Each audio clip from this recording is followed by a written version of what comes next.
watch my service being blocked by my microphone right over here. So I do watch repair as a hobby, and I've got a couple on the bench right now. I think I've got 5 in the lineup, maybe 6 if I include a vintage watch that I received from my brother, from a friend of his, to have a look at. So, and it's summertime, which makes it really difficult for me to actually do watch repair because I am still working. So it's tricky, just say it that way. So today I've got a watch on my bench here, and this is from a Canadian gentleman. And let me get the names. Do I have the names? No, I don't have my phone on me. Whatever. So this is from a Canadian gentleman. And this person, I think, is living in Saskatchewan. He sent me this watch. I took the job because his last name is my mother's maiden name, Bauman. So I am a Bauman way back. As I've told you folks before, I am half Swiss. It is the left-hand side of me that's Swiss. The right-hand side is French. So they often fight with each other. The Swiss side wants cheese, and the French side wants poutine instead of just cheese. So anyway, this is from a gentleman named Bauman. So I asked him a few questions about the watch. I said, is the balance wobbly? So what is a wobbly balance, you ask? Well, a wobbly balance is a balance that's likely broken, and I wanted to know whether I need to source a balance staff, and if I can't, can I make a balance staff? So this watch has got issues. So there's a few issues here. So first of all, the face of the watch, this is a porcelain face, and some of the porcelain has fallen off of this old Waltham. Actually, the gentleman, I think, is from Vancouver. Maybe not Vancouver. Maybe Sault Ste. Marie. Anyway, he can correct me online. So the porcelain face is, obviously there's an issue here. I can fill that in. I can actually, you can use like whiteout to actually fill it in so it looks more white, but it is a vintage watch. I don't do porcelain dial repairs. I did actually buy some porcelain dial repair material that seemed to perhaps work if I kept just putting it on in light layers, and it was a paint. And I can do this if he wants me to do that or try it, or I can just leave it like this. So it's a size 18 Waltham. It's an old bugger, just like me. And if I look at the watch here, let's just open this thing up here. I got the long fingernails because I need them for this watch work. Here is the movement. It's an 845, as it says on the top there, 845 movement. It's actually really beautiful. 21 jewels. It is adjusted in all 5 positions. I think it was made before they declared railroad grade watches, so it's not listed as a railroad grade watch, although it probably is just as accurate. It's got jeweling in the center wheel, which is kind of neat. So if I look at this here, pardon me while I look down at the watch, but it's got, there's a jeweling in the center wheel, which is always nice to have. Everything is less friction is a better watch, right? So, and if you look at the wheels here, they're sunken. So this is sunken wheels here. So the ratchet wheel is sunken. And then here we have the balance staff, the balance cock here, and the balance itself. Now when I look at this, I just touch this a little tiny bit. It is broken. So there's a broken balance staff in here. So the balance staff would need to be replaced. There's no doubt in my mind. And for you watch enthusiasts up here, I'll just flash the serial number for a second so you can look it up. So it's 15039264. 15039264. So it's a beautiful, beautiful watch. I might be able to get my the data up on the screen here. Let me see if I can do that. All right, if you folks can see that, you'll see that the it's an 845 grade, model 1892. So production year 1906. Man, run quantity was 1,100 in this batch, but the total production was 56,000 of these dudes. And it's an 18S, which is pretty much the biggest size pocket watch, unless you're looking at my Goliath pocket watch, wherever that one is. I think I've got it around here somewhere. Open face, movement, nickel, finish, full plate, roller, yes, all kinds of cool stuff. So just roll this up a bit, and I can see that it's right here. It's got the Church 1892 regulator on it. It's a Breguet hairspring. And escapement type is a straight line escapement, which is good. Sapphire. This is the palette jewel material is sapphire. So the palette jewel material. That's interesting. Anyway, double sunken dial, yes. Adjusted, yes. Adjusted position, yes. 5 positions, yes. Isochronism, yes. And temperature, yes. Isochronism is different types of metals expanding and contracting over each other, so that it is adjusted to isochronism, which is kind of cool. So it's got, what does it say here? Various case, various. Anyway, it's got a beautiful case on it. So that's the watch. That's the grade. That is super interesting. Anyway, so it's a pretty high-end watch. It's a lever set watch too, which would be, they didn't want the if it was used in railroad industry, they did not want the railroad folks adjusting the watch. It was done by a single individual to time it, and they probably used Morse code back and forth. Doesn't say anything about it being a railroad grade watch. I'm just wondering, because they did have the railroad standards by then, 1906. I'm going to guess that it was a railroad grade watch. Okay, going to make a guess here. So that is a beautiful watch. So if I look at this again, and I say so way too much, if try to wind this up a bit, it does wind, which is nice, and I can feel it spring back on me. When I'm winding, it goes, comes back on me. So it is winding nicely, which is good. There's the watch. Look at me doing this fancy dancy camera work. Anyway, there's the watch, and I can see some problems right away. Just looking at this watch, someone has taken the screw out of here, right? So this is not even screwed in. So I think somebody was farting with the movement to see if they could get it going. It needs to be. I need to take the pressure off this off the mainspring, so I don't want to pressure the mainspring at this point in time until I do the work on this watch. So I'm just going to see if I can relieve some of the mainspring pressure here. I do that normally I'll flatten it on the ground here like this. You'll see the way I do this, and then hold the crown, and then just push the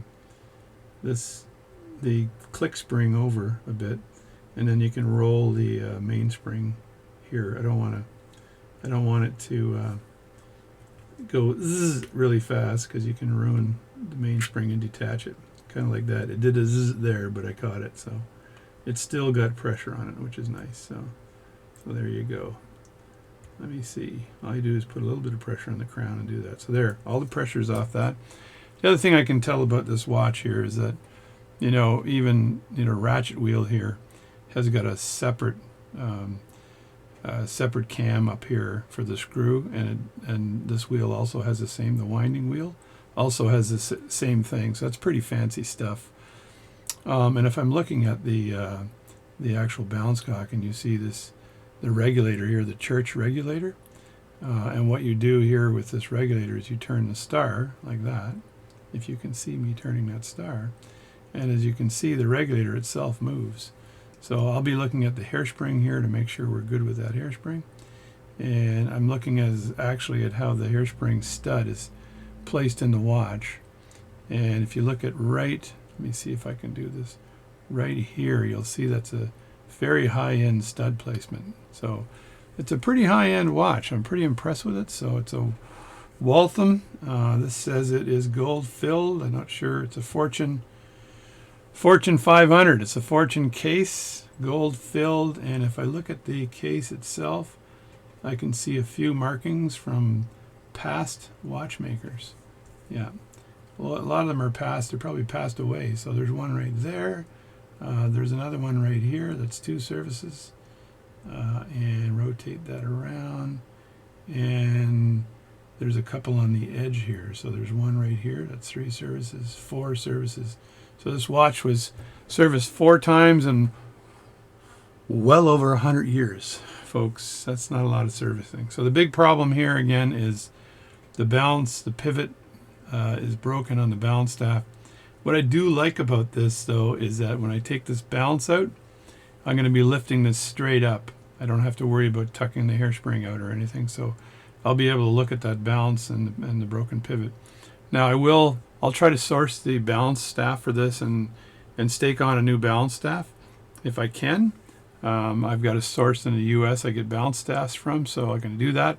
If I can't find a balance staff for this watch, then I'm going to be forced to make a balance staff on my watchmaker's lathe, which I've done. I haven't done it recently, so just take your time and you're not going to screw it up. That's all. So that's a very beautiful watch. I would say very high-end watch. So for Mr. Bauman, we have your watch. It does have a broken balance staff, so the correct answer to is the balance staff wobbly is yes. That's the correct answer. So you didn't fail a test because it wasn't a test. So we'll get at this after. I've got a couple of more watches to do. I've got a local lady whose watch I have now running really well. The only problem I have with her watch right now is the crown. When I press the crown in, it has a bit of spring before it engages, and I may have to adjust the stem, the level of the stem, which means I've got the movement in it right now, but not the hands on, but which means I've got to take the movement out. I've got to grab the stem on one side and undo the crown, and then get my tool that I use for setting the level of the stem and set it deeper so it engages with the winding mechanisms, and then when it pulls out, it engages with the hand setting mechanisms. So we're going to do that. As I said before, this is lever set, so with any luck there's no damage to the lever set mechanism on this watch.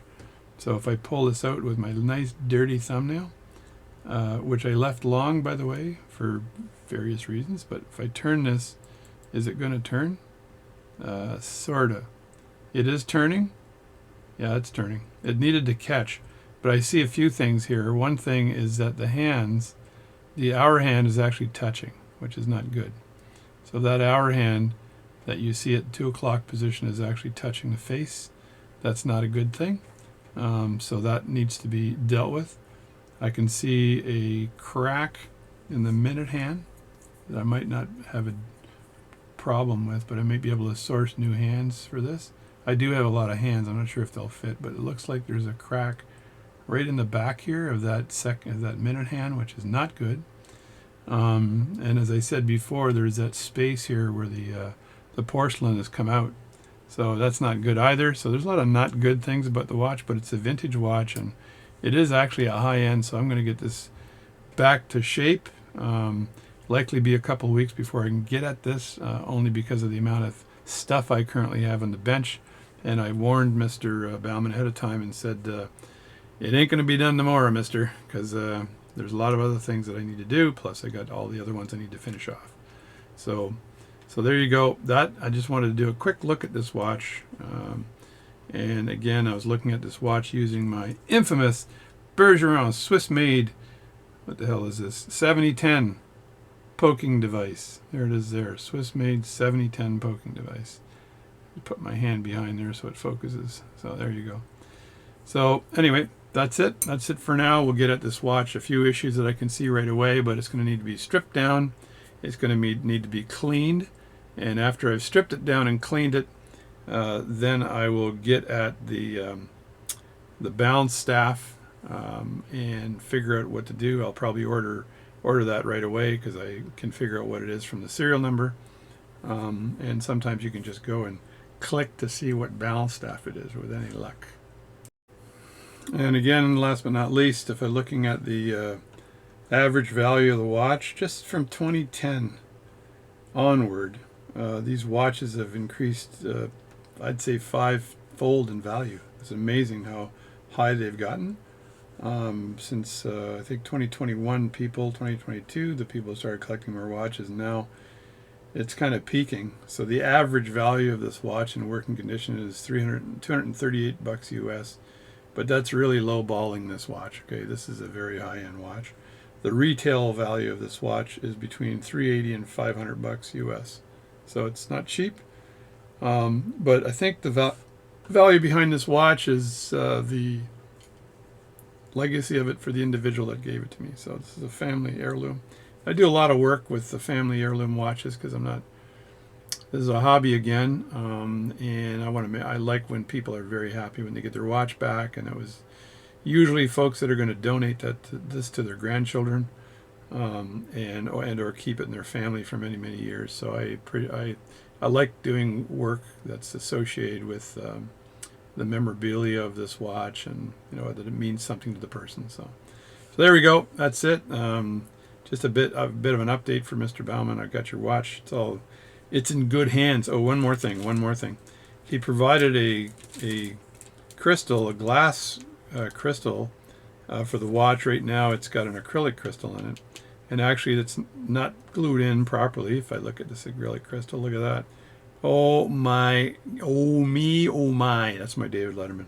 Oh me, oh my. This thing came right out, and it needs to be glued in if I keep this one.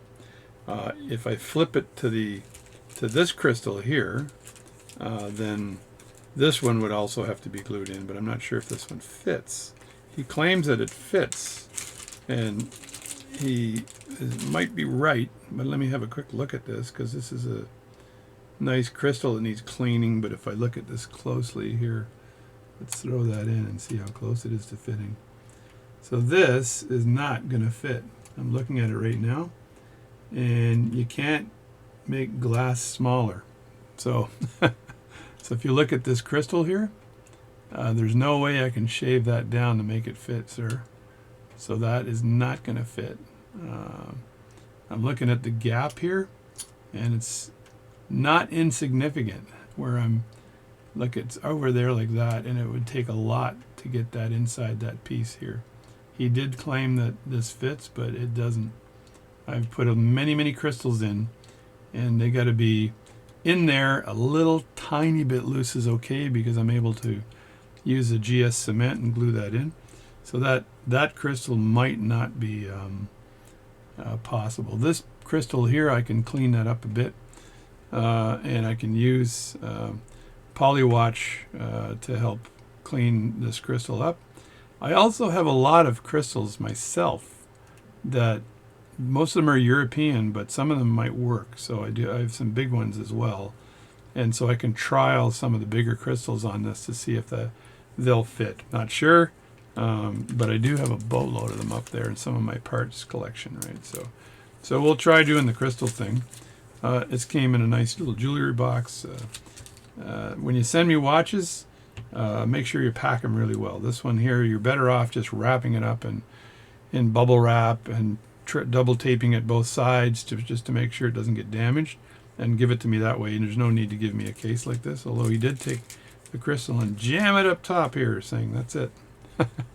So anyway, Mr. Bauman, we'll be working on your watch soon.